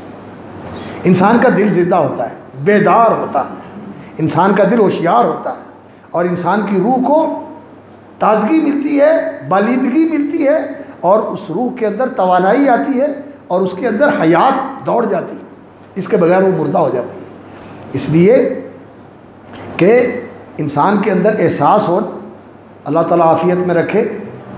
ہوتا ہے نا انسان کے جسم کا کوئی حصہ مفلوج ہو جاتا ہے تو ڈاکٹر کے پاس جاتے ہیں، جو نیورو فزیشین ہوتا ہے وہ کیا کرتا ہے، اس کے پاس ایک ہتھوڑی سی ہوتی ہے، ایسے لگا کے دیکھتا ہے، درد ہوتی ہے، پتہ چلتا ہے چوٹ کا، اگر چلتا ہو پتہ تو اس کا مطلب ہے کہ یہ زندہ ہے، اور نہ چلتا ہو تو کہتے ہیں ختم ہو گیا، اور کاٹنا بھی پڑ جاتا ہے۔ تو یہ ایمان جو ہے یہ انسان کی روح کو اور انسان کے دل کو حساس رکھتا ہے، اس میں حس باقی ہوتی ہے، احساس باقی ہوتا ہے۔ تو علم اور ایمان جو ہے یہ اس کا علاج ہے۔ علم دین کا سیکھنا چاہیے، قرآن پڑھو، رسول اللہ صلی اللہ علیہ وسلم کی حدیث سیکھو، اور دین کا علم حاصل کرو جو ضروری ہے، جس کے بارے میں نبی صلی اللہ علیہ وسلم نے فرمایا کہ یہ علم ہر مسلمان کے لیے سیکھنا فرض ہے، اور خواتین کے لیے بھی سیکھنا فرض ہے۔ ایسا ماحول بناؤ، دین کا علم بنیادی۔ یہ میں نہیں کہتا کہ آپ شیخ عمر فاروق محمدی جیسے عالم بن جائے 8 سال لگا کے، یہ میں نہیں آپ کو کہتا۔ آپ ان سے قرآن کا ترجمہ پڑھ لیا کریں، حدیث کا درس سن لیا کریں، اور سیکھنے والے بنیں، سننے والے نہ بنیں۔ یہ میری بات ذرا یاد رکھیں۔ ہمارا آج ماحول کیا ہے؟ سننے والا، سر دھننے والا، سبحان اللہ کہہ کے داد دینے والا، لیکن اس کو کہو کہ جو تم نے سنا ہے سنا دو، کہتے ہیں میں نے تو آؤں ہی نہیں گا، میں نے تو آؤں ہی نہیں گا۔ حالانکہ ہونا یہ چاہیے کہ جو سنا ہے گھر جا کے سناؤ، اور سناؤ ہی نہیں، خود بھی عمل کرو، گھر والوں سے بھی کرواؤ، سیکھنے والے بنو اور سکھانے والے بنو۔ من تعلم القرآن وعلمہ، قرآن سیکھو اور قرآن سکھاؤ۔ تو علم اور ایمان یہ علاج ہے غفلت اور قسوت کا۔ اور بات میں مختصر کروں، لمبی ہو گئی اور ہے بھی میری بات خشک، یہ بات ذرا خشک سی ہے، سر نہیں ہے نا اس میں، نہ شعر ہے نہ لطیفے ہیں۔ اصل بات یہ ہے کہ یہ شعر اور لطیفے اور یہ سر جو ہے نا یہ انسان کو غافل کرنے والی ہے۔ آج ہمیں غفلت سے بیدار کرنے کی ضرورت ہے۔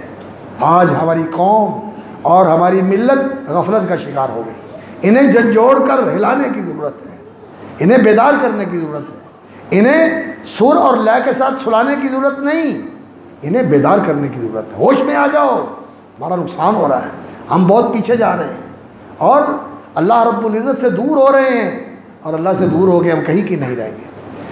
تو دوسری چیز جو ہے اس دل کی بیماریوں کے اندر وہ یہ ہے، اللہ اکبر، کہ انسان کو اللہ رب العزت نے پیدا کیا ہے، وہ رب ہے، انسان اس کی مخلوق ہے، وہ مالک ہے، انسان اس کا غلام ہے، انسان اس کا غلام ہے۔ بڑائی اس کے لیے ہے، اس انسان کے لیے بڑائی نہیں ہے، یہ اس کے سامنے محتاج بھی ہے، کمزور بھی ہے، اور عاجز اور بے بس، لاچار اور بالکل مضطر ہے، لاچار اور مضطر ہے، کوئی اس کا زور نہیں چلتا اس کے سامنے۔ اور یہ انسان جو کمزور بھی ہے اور نادان بھی ہے، محتاج بھی ہے، یہ اگر اپنے آپ میں گھمنڈ کے اندر آ جائے اور غرور کے اندر آ جائے، تکبر کرنے لگے، میرا پیسہ، میرے مربے، میرا کارخانہ، میرا بزنس، میری، اللہ اکبر، وہ بزنس امپائر جو میں نے قائم کی ہوئی ہے، بہت بڑی سلطنت اپنے کاروبار کی، سنگاپور میں بھی ہے، جاپان میں بھی ہے، امریکہ میں بھی ہے، آسٹریلیا میں بھی ہے، کینیڈا میں بھی ہے، دبئی میں بھی ہے، ادھر اتنا میرا کاروبار پھیلا ہوا ہے۔ اللہ اکبر، اپنے آپ میں بڑا بنتا ہے کہ میرے پاس پیسہ بڑا اور میرے پاس وسائل بڑے، میری تو فلاں سے بھی بات ہوتی ہے، فلاں سے بھی بات ہوتی ہے، فلاں ملک کے گورنر سے ہوتی ہے، فلاں صدر سے ہوتی ہے، فلاں وزیر سے ہوتی ہے، فلاں سے ہوتی ہے۔ انسان اپنے آپ میں تکبر کرنے والا بن جائے، یہ دل کا روگ ہے۔ یہ تکبر جو ہے جس دل میں آیا، اس دل کے اندر سیاہی آ جاتی ہے، اس دل کے اندر ایسا مرض آ جاتا ہے جو اللہ رب العزت کو اتنا ناپسند ہے، اتنا ناپسند ہے کہ اللہ رب العزت کہتے ہیں کہ یہ میرا مقابلہ کر رہا ہے۔ المتکبر، بڑا بن کے رہنا، یہ کس کا حق ہے؟ لہ الکبریاء فی السماوات والارض، جس کی کبریائی ہے آسمان اور زمین کے لیے۔ تو تو محتاج ہے، تو فقیر ہے، میں محتاج ہوں، فقیر ہوں، بے بس اور لاچار ہوں، مجھے تو اس کے سامنے جھکنا ہے اور اس کی بڑائی کو ماننا ہے۔ وربک فکبر، اللہ اکبر، اللہ سب سے بڑا، میں کون بڑا ہوں؟ تکبر۔ صحابی نے پوچھا یا رسول اللہ تکبر کیا ہوتا ہے؟ انسان اچھے کپڑے پہن لے، اچھا جوتا پہن لے، اچھا گھر بنا لے، اچھی سواری لے لے۔ فرمایا الکبر بطر الحق وغمط الناس، تکبر یہ ہوتا ہے کہ حق بات انسان کے سامنے آ جائے کہ یہ حق ہے، لیکن کہتا ہے میں مان لوں، مولوی صاحب نے آکھیا میں مان لوں، اگے ساری عمر منیا نہیں تو ہن مان لوں۔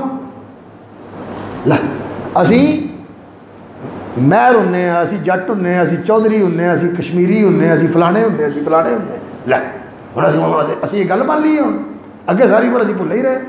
پتہ ہے کہ یہ قرآن کی بات ہے، یہ حدیث کی بات ہے، لیکن نہیں مانتا، میری ناک نیچی ہو جائے گی۔ مجھے کیا کہیں گے کہ پہلے تو پتہ نہیں سیکھا، اور بھائی نہیں پتہ تھا تمہیں، آج پتہ چلا، اللہ کا شکر کرو کہ جیتے جی پتہ چل گیا، اللہ نے توفیق دے دی، مان لو، مان لو۔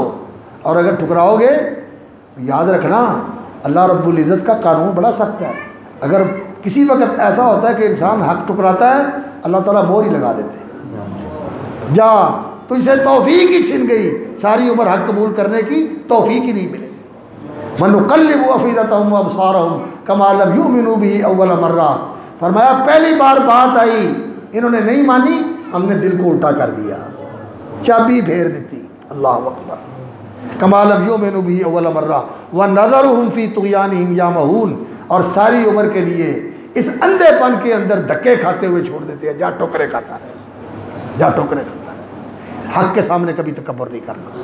وغمط الناس، اور لوگوں کو حقیر سمجھنا، اور فلانا اور دیکھیں چھنڈ پرا اور رہن دے، وہ بھی کوئی بندہ ہے، وہ بھی کوئی بندہ ہے۔ لوگوں کو حقیر سمجھنا کس کی بنیاد پر؟ کہ اس کے پاس پیسے نہیں ہیں، کس کی بنیاد پر؟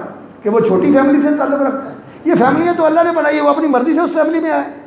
اللہ آپ کو اس اونچی فیملی میں لے آیا، اونچی جاتی میں لے آیا، اور اس کو نیچی جاتی میں لے گیا، یہ تو میرے اللہ کی تقسیمیں ہیں، اور یہ تو اللہ پاک نے دنیا کا نظام بنایا ہے۔ ایک مالک ہے، ایک اس کا مینیجر ہے، اور ایک اس کا ورکر ہے، یہ اللہ نے سسٹم بنایا ہوا دنیا کا چل رہا ہے۔ سب کو ایک جیسا بنا دیتا تو سارے مشکل میں پڑ جاتے، سارے مزدور ہوتے تو تب بھی کام خراب ہوتا، اور سارے مالک ہوتے تو پھر کسی کو پانی کا گلاس بھی کوئی نہ دیتا۔ ہاں، یہ تو اللہ رب العزت نے سسٹم بنایا ہوا دنیا کا نظام چلانے کے لیے۔ اس لیے بحیثیت انسان کے ہر انسان کا احترام کرنا چاہیے۔ آدمیت احترام آدمی، انسانیت یہ ہے کہ انسان انسان کا احترام کرے۔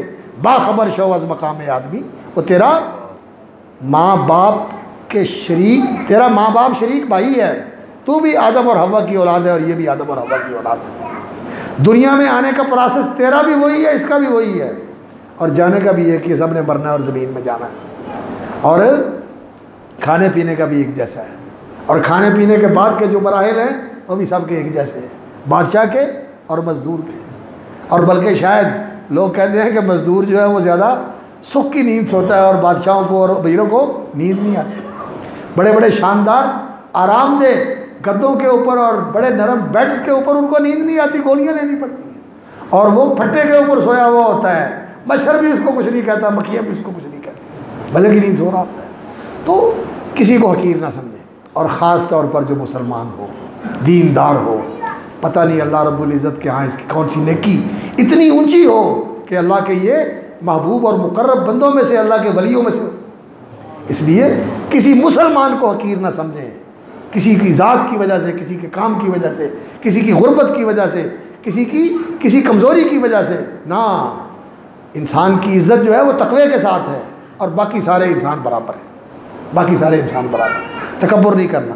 ایک اور چیز بھی بتا دوں، ساری چیزوں کا تو بیان نہیں ہو سکے گا، اس لیے کہ یہ بڑا موضوع لمبا ہے، یہ تو مہینوں کا موضوع ہے بلکہ سالوں کا موضوع ہے، بلکہ سالوں کا موضوع ہے یہ۔ اللہ اکبر۔ عجب، تکبر اور عجب کیا ہوتا ہے؟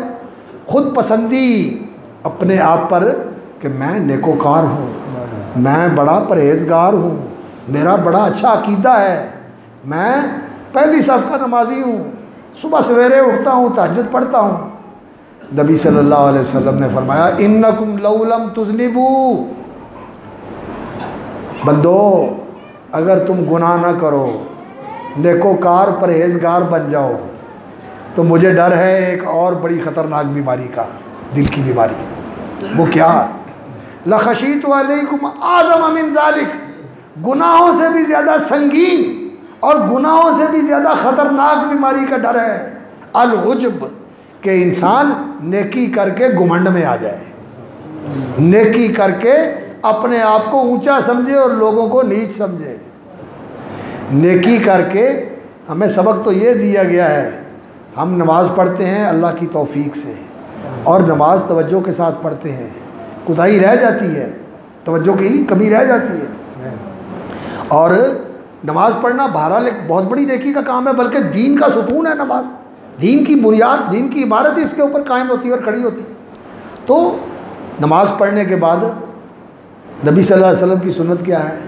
اللہ اکبر، جیسی عبادت کرنی چاہیے تھی میں نہیں کر سکا، اللہ بہت بڑا ہے، اس کی عبادت کا حق ادا نہیں ہو سکتا، اور چونکہ اس کی عبادت کا اس طرح حق نہیں ادا ہو سکتا جیسے کرنا چاہیے، استغفر اللہ استغفر اللہ استغفر اللہ، نماز پڑھ کے استغفر اللہ۔ اللہ اکبر۔ قرآن مجید کی آیت ہے سورۃ المومنون کی، جس میں اللہ نے مومنین کی صفات بیان فرمائی ہیں۔ والذین یؤتون ما آتوا وقلوبهم وجلۃ انہم الی ربہم راجعون، فرمایا وہ لوگ، اہل ایمان کی صفت ہے یہ، جو نیکیوں کی طرف سبقت کرنے والے، ہم لہا سابقون، نیکیوں کی طرف سبقت کرنے والے ہیں۔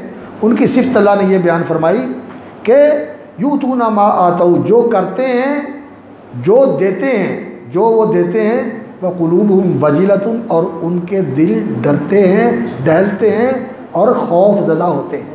قلوبہم وجلہ انہم الی ربہم راجعون، کہ انہوں نے اللہ کی طرف پلٹ کے جانا ہے۔ ام المومنین سیدہ عائشہ صدیقہ رضی اللہ تعالیٰ عنہ نے پوچھا یا رسول اللہ کیا مطلب، گناہ کرتے ہیں اور ڈرتے ہیں؟ فرمایا نہیں عائشہ، گناہ کر کے نہیں ڈرتے، نیکی کر کے ڈرتے ہیں، پتہ نہیں قبول بھی ہوئی ہے کہ نہیں، اس لیے کہ وہ غفار بھی ہے، قہار بھی ہے، جبار بھی ہے اور بے نیاز بھی ہے۔ اس کی شان کے شایاں تو بندے سے ہو ہی نہیں سکتا، کمزور ہے بندہ، غفلت ہو جاتی ہے، کوتاہی ہو جاتی ہے، کمی رہ جاتی ہے، اور وہ کہے کہ مجھے کمی والی چیز نہیں چاہیے، اس کو ٹھیک کر کے لاؤ۔ ہوتا ہے نا، افسروں کے پاس کئی دفعہ معاملہ جاتا ہے، وہ کہتا ہے کہ بھائی یہ درخواست دوبارہ لکھ کے لاؤ، کہتا ہے سر لکھی ہوئی ہے آپ دیکھ لیں، کہتا ہے میں نے کہا نا دوبارہ لکھ کے لاؤ، جاؤ لکھ کے لاؤ دوبارہ۔ یہ تو افسر ہے، اور وہ تو رب العالمین ہے، اسے کسی کی پرواہ ہی نہیں، یہ سارا جہان ختم کر کے اس جیسے کروڑوں جہان اور بنا دے، وہ کر سکتا ہے۔ ما ذالک علی اللہ بعزیز، یہ اللہ کے لیے کوئی مشکل نہیں ہے، اللہ کے لیے کوئی مشکل نہیں ہے۔ تو اس لیے اللہ کے عبادت اور بندگی کا کام کر کے انسان کے اندر کوئی خود پسندی اور گھمنڈ نہیں آنا چاہیے، بلکہ پھر بھی ڈرتے رہنا چاہیے۔ ہمارے بزرگ تھے حضرت حافظ محمد یحییٰ صاحب عزیز میر محمدی رحمۃ اللہ علیہ، بیمار تھے، میں اور میرے بھائی حافظ محمد شریف صاحب ہم ان کی عیادت کے لیے گئے، اور ہم نے کہا کہ آپ ہمیں کوئی وصیت فرمائیں۔ تو وصیت فرمائی بیٹا ساری زندگی کرتے رہنا اور ڈرتے رہنا، نیکی کرتے رہنا اور ڈرتے رہنا، کبھی یہ نہ کرنا کہ میں نے پتہ نہیں کیا کیا، میں نے کیا کیا، نہیں، عجب بھی نہیں ہونا چاہیے، تکبر بھی نہیں ہونا چاہیے، عجب بھی نہیں ہونا چاہیے، بلکہ تواضع ہونی چاہیے۔ جتنا اللہ تعالیٰ نوازے اتنے زیادہ نیچے ہو جاؤ. نہد شاخ پر میوہ بر سرزمین. شیخ سعدی رحمۃ اللہ علیہ نے فرمایا نا, جس شاخ کو پھل ہی نہ لگا ہوتا اونچی چڑھی ہوتی ہے, جڑی پھل نہ لدی ہوتی ہے نیوی ہوئی ہوتی ہے. اللہ اکبر. نہد شاخ پر میوہ سر بر زمین. تو جس کو اللہ دے وہ اور نیچا ہو جائے, اونچا نہیں ہونا چاہیے, نیچا ہونا چاہیے. اور جو اللہ کے لیے نیچے ہوتا ہے اللہ اس کو اونچا کر دیتا ہے, اللہ اس کو اونچا کر دیتا ہے. اور دوسری ایک چیز جو بڑی خطرناک ہے میرے بھائیوں, وہ اس کے بارے میں ضرور میں بتانا چاہتا ہوں. وہ ہے نبی صلی اللہ علیہ وسلم نے فرمایا اتقوا الشح. لوگو شح سے بچو. شح کیا ہوتا ہے؟ اللہ رب العزت نے یہ انسان کے اندر ایک کمزوری رکھی ہوئی ہے. وَأُحْضِرَتِ الْأَنفُسُ الشُّحَّ, کہ انسان کا جو نفس ہے نا, جب روح دل میں آ جاتی ہے اور جسم کے ساتھ ایک ہو جاتی ہے, جسم کا حصہ بن جاتی ہے, تو پھر اس کا نام نفس بن جاتا ہے. وَأُحْضِرَتِ الْأَنفُسُ الشُّحَّ. فرمایا انسانی نفوس کو شح جو ہے یہ ان کے پاس حاضر کر دیا گیا ہے, یعنی ان کے ساتھ جوڑ دیا گیا, ان کے ساتھ ملا دیا ہے. شح انسان کے اندر ایسا جذبہ ہے جو رکھ دیا گیا ہے. شح کا معنی کیا ہوتا ہے؟ شین ہا مشدد, شح شدت کے ساتھ, زور کے ساتھ. اس کا معنی ہوتا ہے بخل سخت قسم کا, اور ساتھ ہرس اور طمع سخت قسم کا. بڑا شدید ہرس اور طمع اور ساتھ بخل. بخیل بھی ہو جا ہوئے کہ جڑی آ گئی ہوں جاوے نہ, تے حریص طمع بھی ہوئے بھائی سارا ہی میرے کو آ جائے, سارا ہی سمیٹ لاؤں. ایسا طمع کہ ختم ہی نہیں ہوتا. جیسے جڑے ساڈے تے مسلط ہوئے لٹ لیا سارے ملک نو, ویچ گیا ساری قوم, ملک دا مستقبل ویچ دیتا, قوم دے بچے ویچ دیتے, اور پھر بھی نہیں رجدے, پھر بھی نہیں رجدے. ایسا طمع, یہ صرف انہی کا طمع نہیں, ہمارا بھی یہی حال ہے, ہمارا بھی یہی حال ہے. اللہ اکبر. طمع بہت زیادہ, ہرس اور لالچ بہت زیادہ, اور اس ہرس اور لالچ نے انسانوں کو اندھا کر دیا ہے. اور بخل جو دینا بنتا ہے, حق دینا بنتا ہے, بخل صرف پیسے کا ہی نہیں ہوتا, حقوق کا بھی ہوتا ہے. میں یہاں بیٹھا ہوں, میرے ساتھ دوسرا بیٹھنے والا آ گیا ہے سیٹ کے اوپر, اس کا حق ہے کہ میں اس کے لیے خوش دلی سے جگہ بناؤں. میں نے کہا آؤ بیٹھو, آؤ بیٹھو, یہ اس کا حق ہے. میں اس کو خندہ پیشانی کے ساتھ اپنے ساتھ بٹھاؤں, آیا ہے مجھے غصہ چڑھ جاتا ہے, کیوں آ گیا, اور وہ بیٹھنے لگتا ہے اب پرا ہو کے بہت اتنے چڑھے ہونا تھوڑی پئی سیٹ. انسان اتنا بھی نہیں, اس کے اندر وسعت ظرفی ہے, اور اس کے دل کے اندر اتنی جو ہے نا وہ کشادگی ہے کہ وہ اپنے بھائی کو آئیے بھائی بیٹھ جائے, بھائی آئیے میں سمٹ جاتا ہوں, بھائی بیٹھ جائے. جہاں پیار ہوتا ہے وہاں 2 والی سیٹ پہ 5 بھی بیٹھ جاتے ہیں, وہاں 5 بھی بیٹھ جاتے ہیں, کہتے ہیں کچھ نہیں ہوتا, دیر جگہ ہونی چاہیے تھی. اور جہاں اجنبی ہو تو بے شک مسلمان ہی ہو, بے شک اپنا جماعتی ہو, نماز میں کھڑے ہوتے ہوئے بھی کہتے ہیں کہ نال موٹے سے موٹا لائی جانا ہے, پرا ہو کے کھلو. یہ بھی حق ہے کہ مسلمان, نبی صلی اللہ علیہ وسلم نے فرمایا لینو بیدی اخوانکم, اپنے بھائیوں کے لیے اپنے پہلو کو نرم کر لو, نرم کر لو, نرم کر لو, نرم کر لو. تو حق, اور یہ تو میں حق بیٹھنے کا بتایا, اور حق یہ ہے بیٹی کا حق, بہن کا حق, اولاد کا حق, بیوی کا حق, ماں باپ کا حق, بہن بھائیوں کا حق. حق ہے, اس حق کے دینے میں انسان فراخ دل ہو, بڑی فیاضی کے ساتھ دے. کیوں؟ نبی صلی اللہ علیہ وسلم نے فرمایا, پوچھا گیا یا رسول اللہ ایمان کیا ہوتا ہے؟ فرمایا الصبر والسماحہ. ایمان یہ ہوتا ہے کہ انسان کے اندر صبر آ جائے اور انسان کے اندر فیاضی اور سخاوت آ جائے. جو دینا ہے سخاوت سے دے, اور کسی نے کچھ کر دیا ہے تو صبر کر جائے, یہ ایمان ہوتا ہے. اور ہم کیا ہیں, اگر کسی نے کیا ہے تھوڑا سا, ہم کہتے ہیں ایک کرے گا تو 20 باری سنے گا, اٹھ دا جواب پتھر نال دیا گے. ہاں تو میں نے جانتا نہیں گا, صبر ہے ہی نہیں. ہر جگہ لڑائی جھگڑا, کسی بات کے اوپر ذرا سی بات دور تک چلی جاتی ہے, صبر ختم ہو گیا. اور سماحت کہ فیاضی کے ساتھ دے, نہیں, انسان کے اندر سماحت ہونی چاہیے. تو شح سے بچو. نبی صلی اللہ علیہ وسلم نے فرمایا اتقوا الشح فإن الشح أهلك من كان قبلكم. اس بخل اور حرص نے پہلے لوگوں کو تباہ کر دیا, اسی نے ان کو اس بات پر آمادہ کیا کہ انہوں نے رشتے توڑ دیے. آج ہمارے رشتے ٹوٹے ہوئے ہیں یا نہیں؟ رشتے کاٹ دیے، بھائی بھائی سے الگ، اور خاندان کے کزن ایک دوسرے سے الگ، امرہم بصفک دمائہم فسفکوا، اور ایک دوسرے کی خون ریزی کے اوپر اسی بخل اور اسی طمع اور لالچ نے ان کو آمادہ کیا، تو انہوں نے ایک دوسرے کا خون کیا۔ ایک دوسرے کو قتل کر رہے ہیں کس لیے؟ پیسے کے لیے، مفاد کے لیے، زمین کے مرلوں کے لیے، انچوں کے لیے۔ کبھی کبھی تو سچی بات ہے، خبر آتی ہے تو انسان کا دل پگھل جاتا ہے، دکھ کے ساتھ بھی اور گردن جھک جاتی ہے شرم کے ساتھ بھی، کہ چھوٹے سے رقم کے اوپر، چند پیسوں کے اوپر، چند ٹکوں کے اوپر، چند روپوں کے اوپر بندے کی جان چلی گئی، بندے کو مار دیتے ہیں۔ یہ شوہ ہے، اس سے بچو۔ اور دوسری جو ایک بڑی خطرناک چیز ہے اور دل کی بیماریوں میں جس کا بہت نبی صلی اللہ علیہ وسلم نے ذکر فرمایا ہے کہ اس سے بچو، وہ ہے ایاکم والحسد۔ لوگوں، اس دل کو حسد سے پاک کر لو۔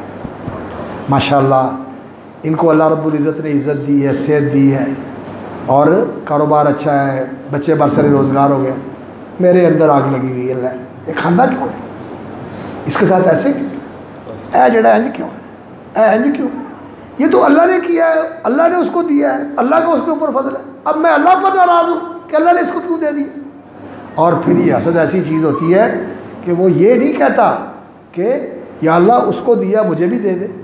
یہ تو جائز ہوتا ہے انسان کہے کہ یا اللہ تیرا کتنا کرم ہے، اس کا سلامت رکھ، اس کو مبارک کر، اس کے لیے رہے، اس کو اور دے، اور یا اللہ تو دینے والا، تیرے خزانوں میں کیا کمی آ گئی، مجھے بھی دے دے۔ یہ ٹھیک ہے، یہ ٹھیک ہے، ایسا بندہ کہہ سکتا ہے، لیکن حسد نہیں کرنا چاہیے۔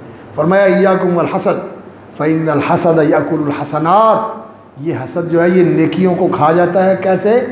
فرمایا جیسے آگ ایندھن کو کھا جاتی ہے، لکڑی کا ایندھن ہوتا ہے نا، آگ کھا جاتی ہے اس کو، راکھ ہو جاتا ہے، بالکل سوا بن جاتا ہے، اس طرح فرمایا نیکیاں سوا ہو جاتی ہیں۔ حسد نہ، حسد نہیں کرنا، حسد سے بچو۔ حسد جو ہوتا ہے تکلیف میں بھی ہوتا ہے، ہر وقت کٹتا رہتا ہے، اپنا نقصان کرتا ہے، اور اللہ پر ناراض ہوتا ہے، اور پھر اللہ رب العزت اس پر ناراض ہو جاتے ہیں کہ اس کو میری تقسیم کے اوپر اعتراض ہے، میں نے دیا ہے۔ تو انسان کو ایسا نہیں ہونا چاہیے کہ وہ حسد کرنے والا ہو۔ اور نبی صلی اللہ علیہ وسلم نے اسی کے ساتھ لا تحاسدوا ولا تباغضوا، ایک دوسرے سے بغض نہ رکھو۔ بغض کیا ہوتا ہے؟ کسی سے غصہ ہو گیا، کوئی تکلیف اس سے پہنچی، دل میں گرا دے لی کہ بس ہن اس کے ساتھ میری کٹی ہو گئی، اب میں نے اس کے ساتھ نہیں بولنا، بولنے کے لیے آ بھی جائے تو میں نے اس کو جواب نہیں دینا، سلام نہیں کرنا، اس کے ساتھ تعلقات بحال نہیں کرنا۔ بغض، نفرت، کراہت، کدورت اور کرودھ دل کے اندر ایسا بٹھا لے کہ اس آدمی کی، لوگ کہتے ہیں نا، پھٹی لکھ دے، بس میرے واسطے مر گیا، تو میرے لیے مر گیا تو میں تیرے لیے مر گیا۔ یہ بغض جو ہے نبی صلی اللہ علیہ وسلم نے فرمایا کہ آپس میں ایک دوسرے سے بغض نہ رکھا کرو، آپس میں ایک دوسرے سے حسد نہ کیا کرو، ولا تدابروا، اور ایک دوسرے سے منہ نہ موڑا کرو۔ یہ دل کے مرض ہیں، یہ ہے اصل دل کے مرض جو آج ہمارے معاشرے میں ہر جگہ موجود ہیں، فیملیوں میں موجود ہیں، گھروں میں موجود ہیں۔ اللہ اکبر! میں کیا بات کروں، اگر بچے کی شادی کی ہے نا، بہو بیاہ کے لائے ہیں، گھر میں آ گئی ہے، میاں بیوی کا پیار ہو گیا، ساسو میں گوارا نہیں ہوگی، لہ انہوں نے پیچھے لگ گیا، اس کو گوارا نہیں ہوتا، وہ پیچھے لگ گیا۔ اللہ کے بندو، آپ بیٹی بنا کے لائے، اسے بیٹی بنا کے رکھو۔ تو حسد یہ بہت بری چیز ہے، اور بغض، پھر جس کے ساتھ کوئی نفرت ہو گئی، جس کے ساتھ کوئی کراہت، کوئی اس کی چیز پسند نہیں آئی، تو پھر ساری عمر کے لیے ایسا بغض دل میں سما جاتا ہے، پھر کہتے ہیں سونے کا بھی بن کے آ جائے میرے واسطے پھر بھی قبول نہیں ہے، ایسا کہتے ہیں نا لوگ۔ یہ دل کا روگ ہے، یہ دل کا مرض ہے، اور ان بیماریوں والا دل بیمار ہوتا ہے، اور اللہ رب العزت کے ہاں نجات کس کو ملے گی؟ الا من اتى اللہ بقلب سلیم، جو بیماریوں سے سلامت ہوگا، سالم ہوگا، محفوظ ہوگا، اس میں غفلت بھی نہ ہو، اللہ سے ڈرنے والا ہو، اس میں سنگ دلی بھی نہ ہو، اللہ کی خشیت والا ہو، نرم ہو، قرآن کا اس کے اوپر اثر ہوتا ہو، اور اس میں تکبر اور عجب بھی نہ ہو، اور اس میں حسد اور بغض، اور اس میں دوسروں سے نفرت اور کراہت بھی نہ ہو۔ تو اللہ رب العزت ایسا پاک دل ہمیں نصیب فرمائے۔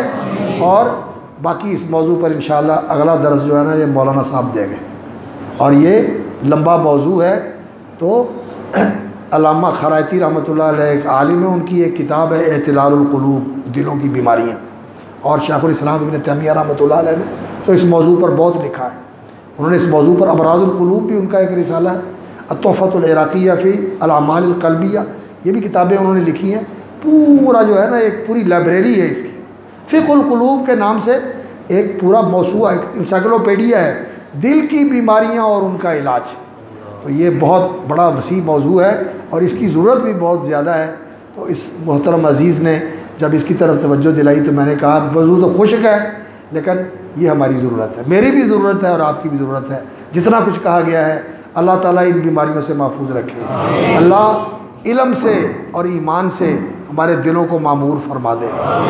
کبر سے پاک کر کے اللہ رب العزت ہمارے دلوں کے اندر عجز اور تواضع پیدا فرما دے، اور اللہ رب العزت شح اور بخل سے ہمیں پاک کر کے ہمارے دلوں کے اندر اللہ رب العزت سخاوت اور سماحت پیدا فرما دے کہ انسان سخی ہو، دریا دل ہو، سمحن اذا باع و سمحن اذا اشترا، لیتے وقت بھی سخی اور دریا دل اور دیتے وقت بھی سخی اور دریا دل ہو.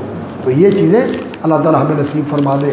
حسد سے، بغض سے اور آپس کی نفرت اور کراہت سے اللہ تعالی ہمیں محفوظ رکھے. سبحان ربک رب العزت عما یصفون.